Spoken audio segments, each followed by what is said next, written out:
welcome back to the Little Readers Corner. Today I am talking about my anticipated reads for 2021. It's finally here, it's time. Let's chat. I have 21 books on this list. It took a very long time to narrow it down to 21 books, and this is just for the first half of the year, January through June. For the summaries, I will be very much referring to the Goodreads summary because I don't want to accidentally misinform anyone and completely tell you the wrong plot. I'm very bad at plots. I've tried to guess plots. I've tried to understand plots and it just doesn't work. So we're going to stick with the pre-written summary, which usually, in my opinion, is pretty good. All right, first up, we have the January releases.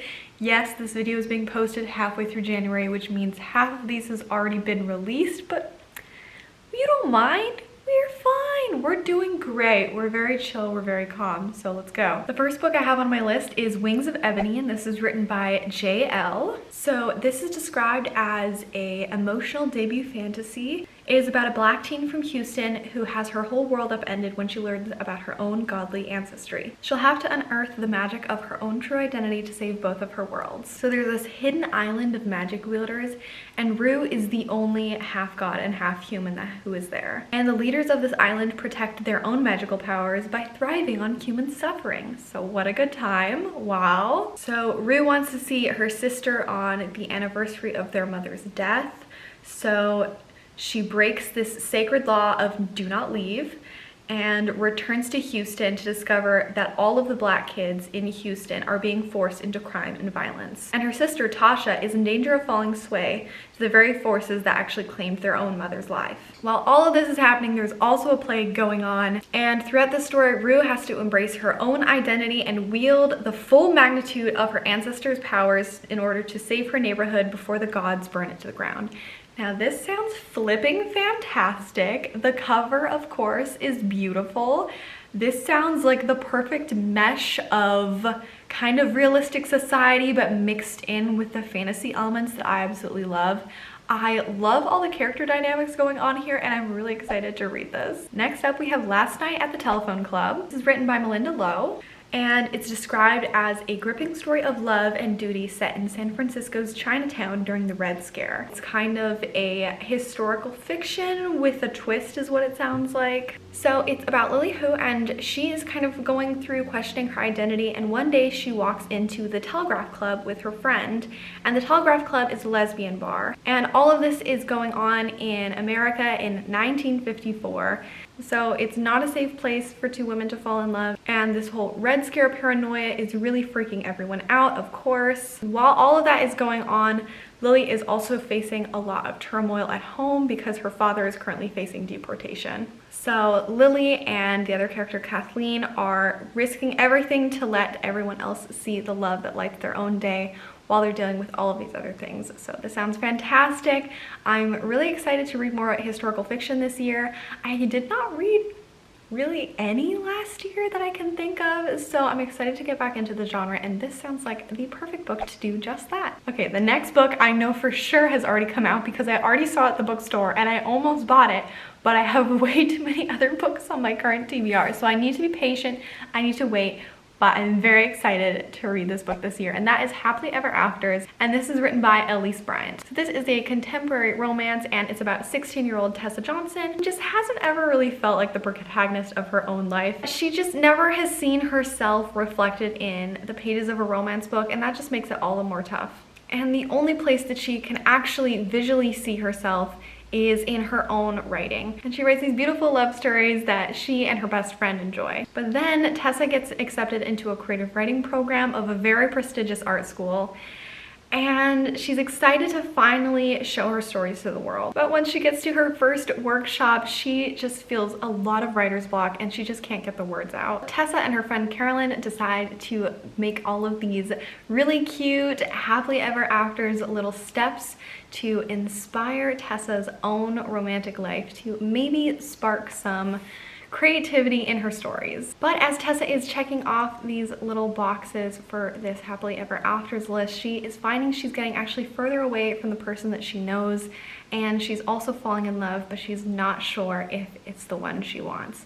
So This sounds adorable. It sounds super cute. The cover, of course, is illustrated and looks super adorable. So I can't wait to read this year. Next up, we have Cast in Firelight, and this is written by Dana Swift, or Dana Swift, either one. And I actually have an e-arc of this book, and I've been meaning to read it for months. And of course, it's already January, and it comes out this month. It's probably already out now, but you know, it's fine. We're working on it. We're doing great. We're prioritizing life. Everything's going well. So this is the first book in a new fantasy duology where two royal heirs are betrothed to be married. But then their loyalties are torn, and then a ruthless enemy comes and threatens their world, and oh my gosh, I'm ready for it. So we have the two royal heirs. One is a witch who's on the cusp of taking her royal ceremony test and just wants to prove her worth to her people.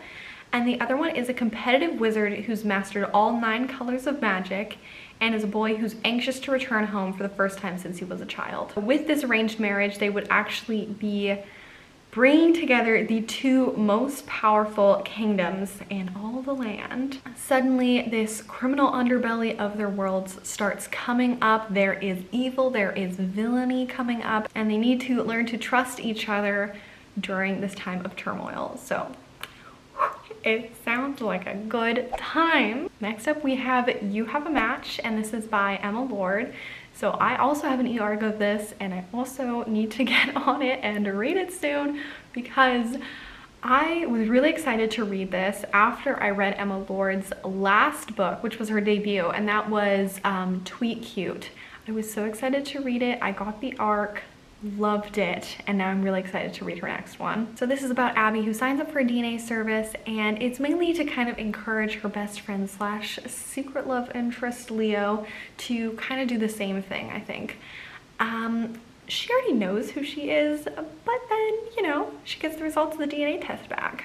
And she realizes that she's actually a younger sister, and there is a person in her life that she had no idea existed. So of course, the first logical course of action would be for Abby to go to a summer camp and then try to meet up with her secret sister. So all this kind of goes down at a summer camp, and things start to unravel, life gets crazy, and I think it sounds like a good time. It also sounds like really a summery read because summer camp.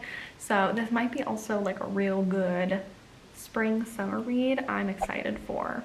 Next up, I have Lore, and I know for a fact that this just came out because I've been getting Goodreads notifications that the book just came out. So, you know, it's fine, it's already out there. This is written by Alexandra Bracken, and I've never read any of Alexandra Bracken's books. Actually, wait, I have. I read her time travel book. That one was pretty all right. But I never read her other series, so I'm interested to see how I like this one. So this is a story that revolves on the 9 major Greek gods and them having to face punishment for a past rebellion. So the 9 gods are forced to walk the earth as mortals. They're hunted by the descendants of ancient bloodlines, and they're eager to kill a god and seize their own divine power and immortality. And then there's Lore, and Lore fled the brutal world in the wake of her father's sadist murder by a rival line. She turned her back on the hunt's promises for eternal glory. And for years, she pushed away any thought of revenge against the man, who is now a god, who was responsible for their deaths. Then she makes an alliance with the goddess to attack their mutual enemy, and it's all to ensure that this new rising godly power will not bring humanity to its knees. So it sounds like a good time, always down for Greek mythology, and this one sounds like it's gonna be a fun read. And we made it to February. Wow, January is stock full. Now on to February. One of the first ones on my list is Honey Girl, and this is written by Morgan Rogers. And I know a lot of people on BookTube got arcs of this and said it was fantastic, so I'm really looking forward to getting my hands on a published copy. So this is described as a timely and relatable debut novel about a young girl whose life plans fall apart when she meets her wife. So 28-year-old Grace Porter just completed her PhD in astronomy, and she goes on a girls trip to Vegas. She's a straight-A student, she's a hard worker, and she's not the kind of person who goes to Vegas and drunkenly gets married to a woman she doesn't even know. Except she does do that.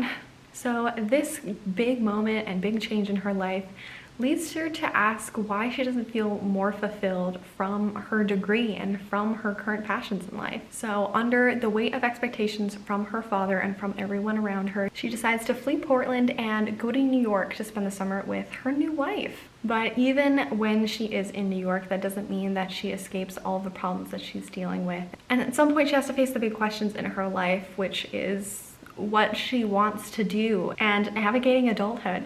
So this sounds fantastic. It sounds like it's going to be such a wonderful breath of fresh air in this year. I can't wait for February. It sounds so good. Next we have Love is a Revolution. This is written by Renee Watson. So this is about Nala Robertson, and she reluctantly agrees to go to an open mic night with her cousin slash sister friend something, and then she kind of starts falling in love with this guy Ty Brown. And he's everything that she's looking for, except he's also an activist, and he's spending the summer putting on events for the community when Nala is just watching movies and would rather not really participate in that. So in order to impress him, Nala kind of starts telling him a few little lies to try to give them something in common. But then as they spend more time together, it gets harder and harder to keep these lies a secret, and they just keep building on each other. So this is described as a body positive book of self-love and acceptance and finding yourself. So this sounds fantastic. It sounds like exactly what we need this year, and I'm excited for it. Next up we have Fat Chance Charlie Vega, and this is written by Crystal Maldonado. This is another body positive book, and it is about Charlie Vega. Charlie Vega is a lot of things: smart, funny, artistic, ambitious, fat. People sometimes have a problem with the last one, especially her mom. Charlie wants to have a good relationship with her body, but it's hard, and her mom keeps leaving weight loss shakes on her dresser, which does not help. The world has ideas about what she should look like and who she should be, but she has one person in her corner, and that is her best friend. Everything's going all right. She's trying to find herself. She's trying to get through it all. But then when she finds out the person she has a crush on actually liked her best friend first, she feels like she's the second choice. So it's described as a funny, sensitive, and painful coming-of-age story with wry voice and tackling relationships with parents, bodies, cultures, and ourselves. This sounds like a really relevant read and a really important read, and I think it is a wonderful time to read that in this new year. Next up we have Yesterday is History, and this is written by Kosovo Jackson. This is about Andre Cobb, and just weeks ago he received a much-needed liver transplant. He's ready for his new life to begin until one night when he passes out and wakes up somewhere unexpected, or sometime unexpected, which is 1969, and he connects with a boy named Michael. And then just as suddenly as he had arrived, he slips back into present-day Boston, where the family of his donor is waiting to explain that his new liver came with a bit of a side effect: the ability to time travel. What? And they have tasked their youngest son, Blake, to teach Andre how to use this new unexpected gift. Andre splits his time bouncing between the past and the future, between Michael and between Blake. Michael is everything that Andre wishes he could be, and Blake, still reeling from the death of his brother, Andre's donor, keeps him at arm's length despite their obvious attraction to each other.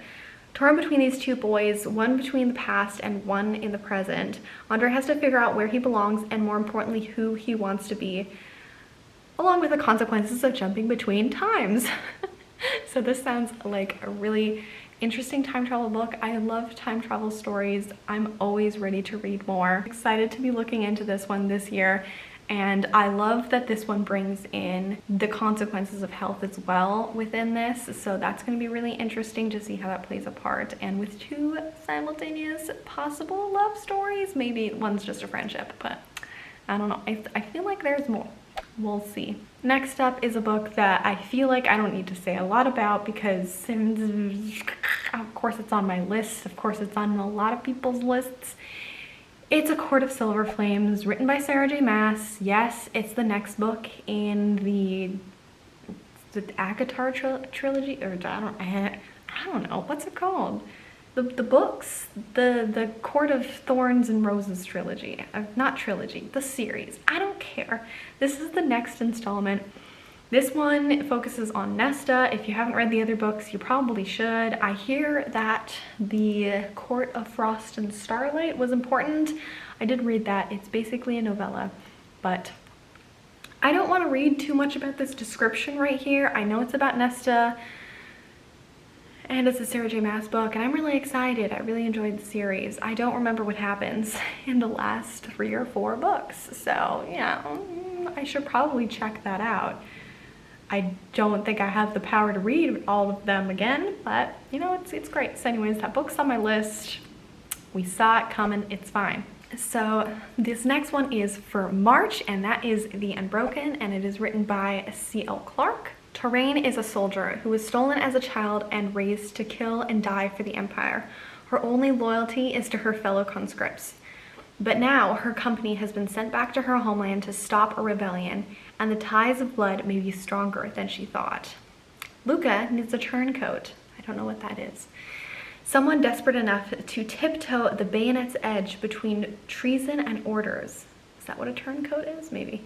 Someone who can sway the rebels toward peace, while Luca focuses on what really matters, getting her uncle off the throne.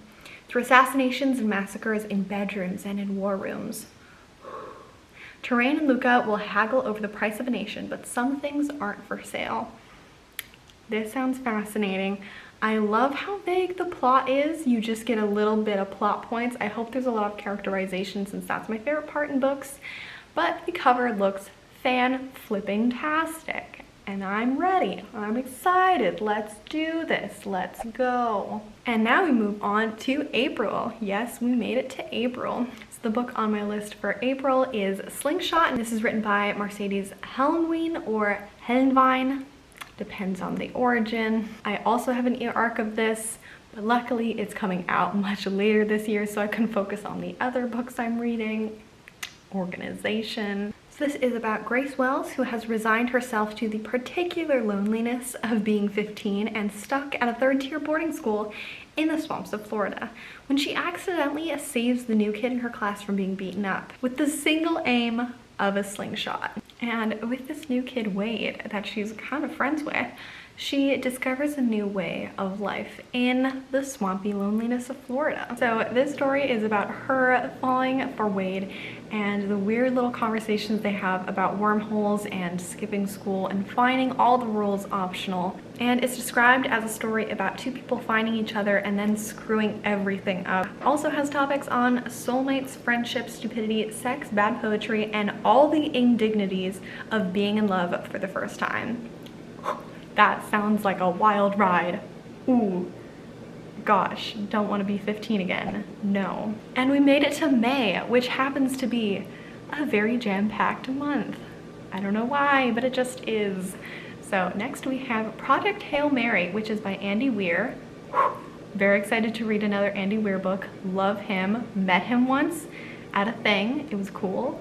Very chill guy. Love him. Great. So of course this is another science-based thrillers, because that is his passion and he's very good at it. So this is about a lone astronaut who must save Earth from disaster. Okay. So Ryland Grace is the sole survivor of a desperate last chance mission, and if he fails, humanity and Earth itself will perish. Except that right now he doesn't know that. He can't even remember his own name, let alone the nature of his assignment or how to complete it. All he knows is he's been asleep for a very, very long time, and he's been awakened to find himself millions of miles away from home with nothing but 2 corpses for company. His crewmates are dead and his memories are fuzzy. He realizes that an impossible task now confronts him.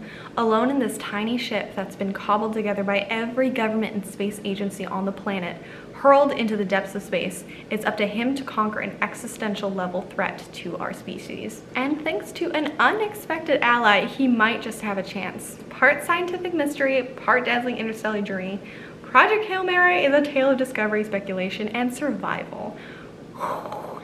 Very excited. Ooh, I do love a sweet dash of science fiction, especially space astronaut science fiction, and especially if it's written by Andy Weir. Hell yes. And next up, we have another cute romance. Oh, I love me some contemporary romance. Okay, this is Honey and Ishu's Guide to Fake Dating. So everyone likes Honey Khan. She's easygoing and one of the most popular girls at school. But when she comes out to her friends as being bisexual, they invalidate her identity, saying she can't be bi if she's only dated guys. Panicked, Honey blurts out that she's actually currently in a relationship with a girl that her friends absolutely hate, Ishu.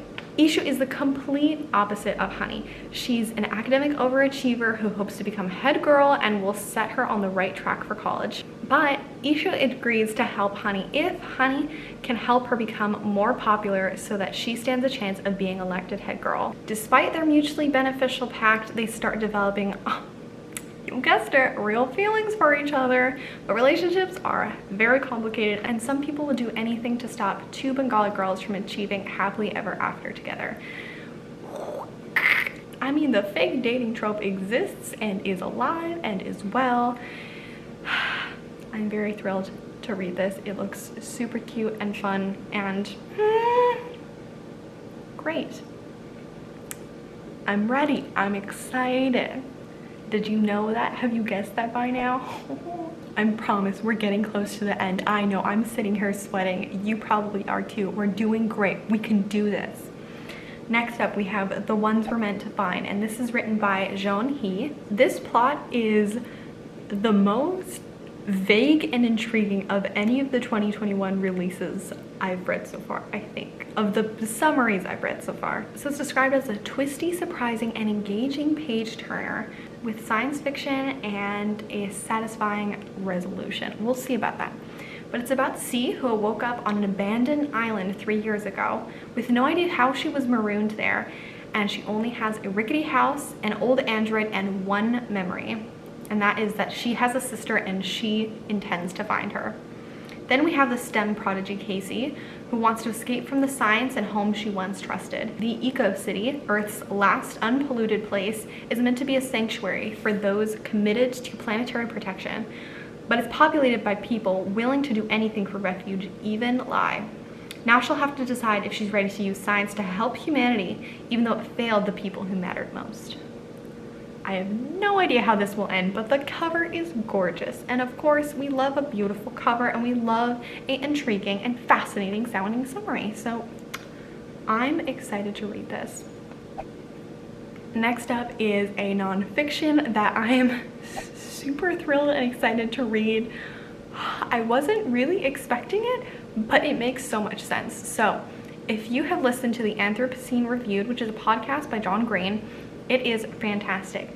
Also, if you're going to be one of those people that dislikes John Green because you didn't enjoy one of his books, please look up all of the great things that he's done. Just because you don't enjoy a writer's books doesn't mean they're a terrible person. I think he's a wonderful person and I have enjoyed his books and I love his podcast. So let's keep it at that. Let's be nice. So if you don't know what the Anthropocene Reviewed podcast was about, it's basically reviewing aspects of humanity on a 5-star scale.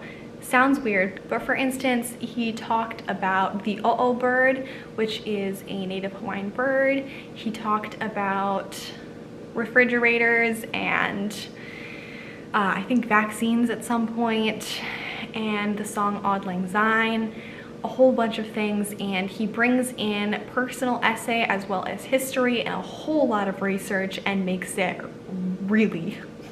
really enticing and really well written, like holy crap. So he's going to have some of the original ones from the podcast in a personal written essay format, as well as a couple new ones. I'm very excited, I'm very thrilled, I can't wait to read it. I have listened to every single one of the podcast episodes. I've listened to a couple of them twice because they are so emotional.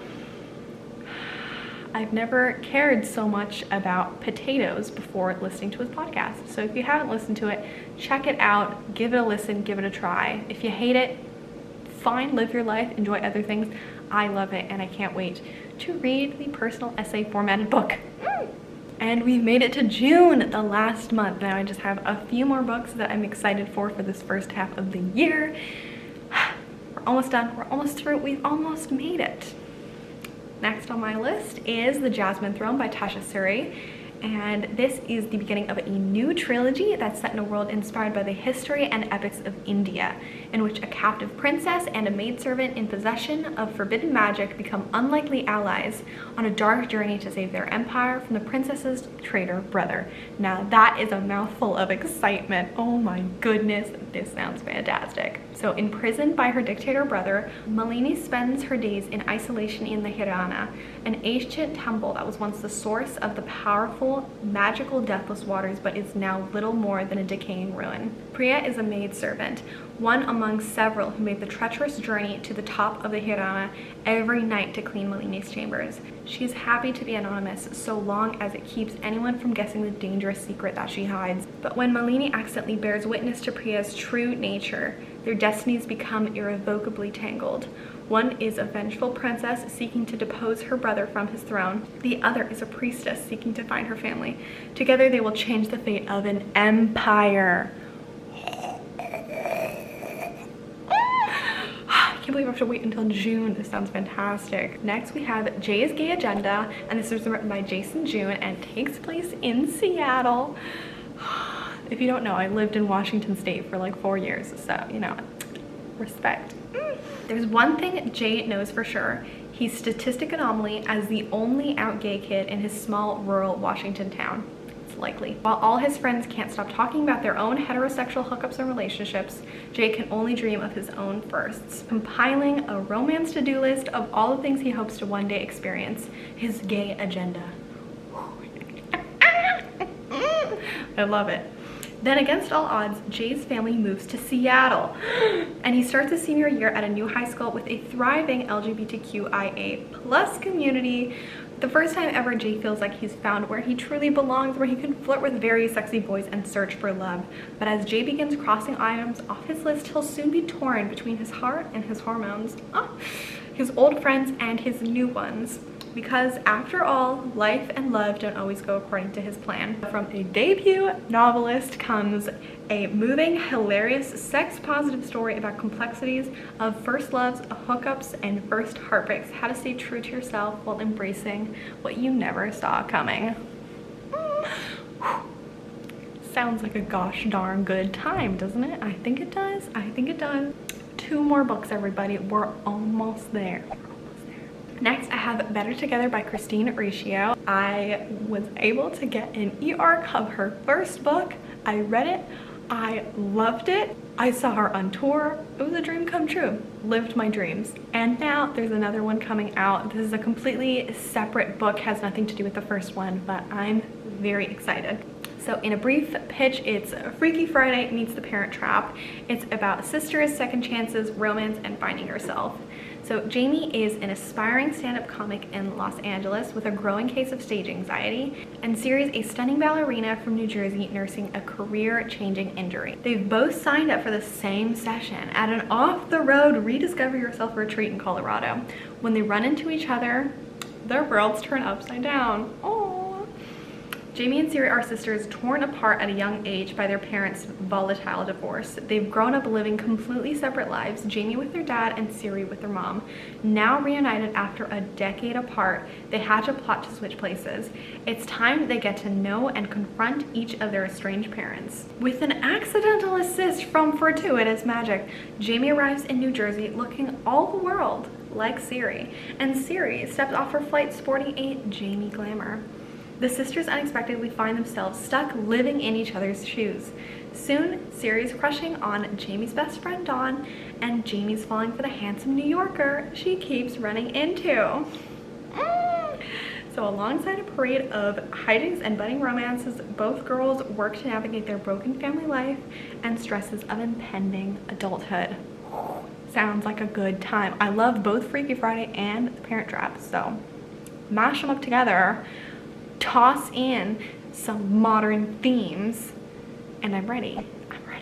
All right, y'all, we made it to the end of June.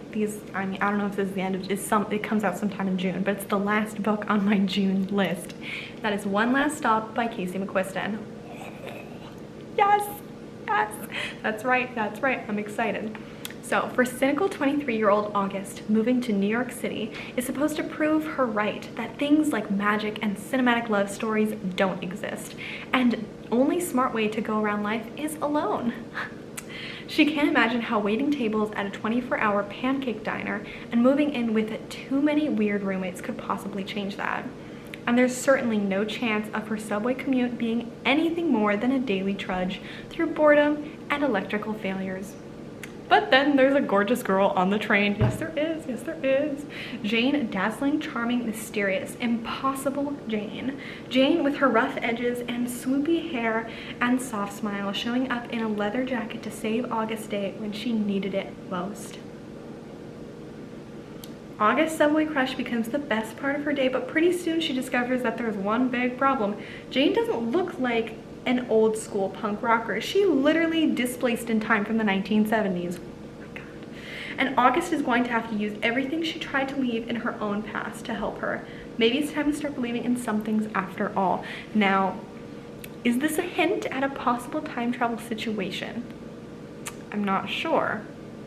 Am I hoping it is? Yes. Are you hoping it is? Yes? Yes? Good. Excellent. Great. With that, we've made it to January through June. 21 releases for 2021. Wow. So I don't know if you could tell by how many times I said I was excited and ready, but I am excited and I'm ready for these anticipated releases. Of course, my TBR is very, very long. Of course, I have other books I should be reading, but will I drop everything to read these books once they come out? Yes. Yes, I will. And speaking of, already like 3 or 4 of the books on this list for January have already come out and I haven't bought them yet.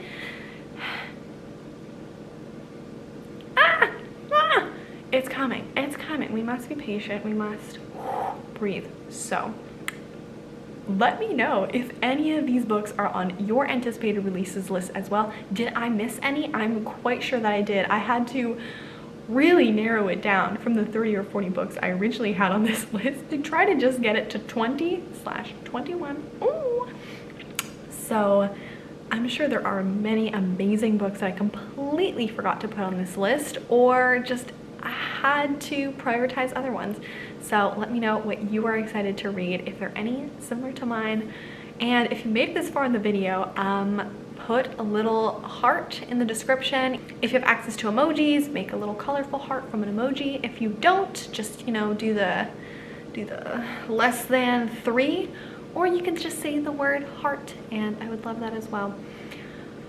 But I hope you have a lovely day. I hope you find some time to breathe and relax in your own body. Thank you so much for watching. I really appreciate it, and I hope you have a lovely day. Bye.